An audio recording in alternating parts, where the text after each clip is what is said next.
Argentina, they have a libertarian president, Javier Milei. Javier Milei, who has turned the country's economy upside down after decades of one form of socialism or the other.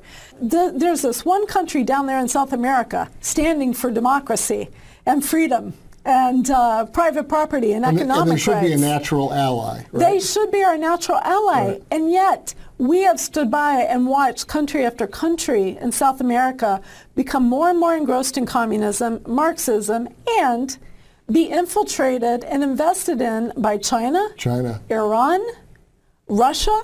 So anyway, I went down there, met with their foreign ministry, met with the vice president. Her name is Victoria Villarruel. I don't speak Spanish very well, but she's a really strong fighter on all these issues.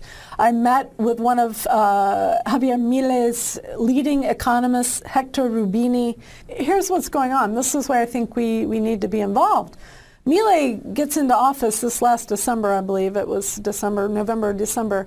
And he starts doing what he said he would do. He actually cut out 9 agencies. Yeah.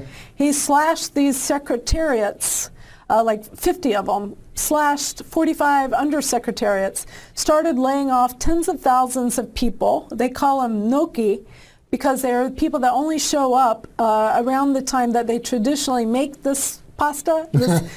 Argentina's Italian, Spanish. Right. So that's payday when they show up. They show up for payday, and then they go back home. Right. So a lot of people are on the government payroll that are not working. Right. So in the words of a friend of mine there, they were invited to leave.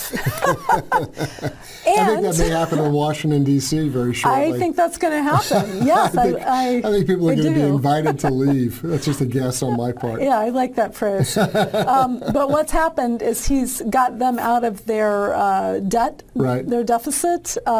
Inflation per month was like 25% a month. It's gone down to 2.5%.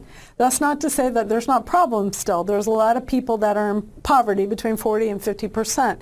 It's going to take a while for the economy to catch up to this. It's going to hurt, I think, in some ways, but it's got to be done. This country, in the early part of the 1900s, was one of the wealthiest countries in the entire world. Yeah. They're very European people, very prosperous people.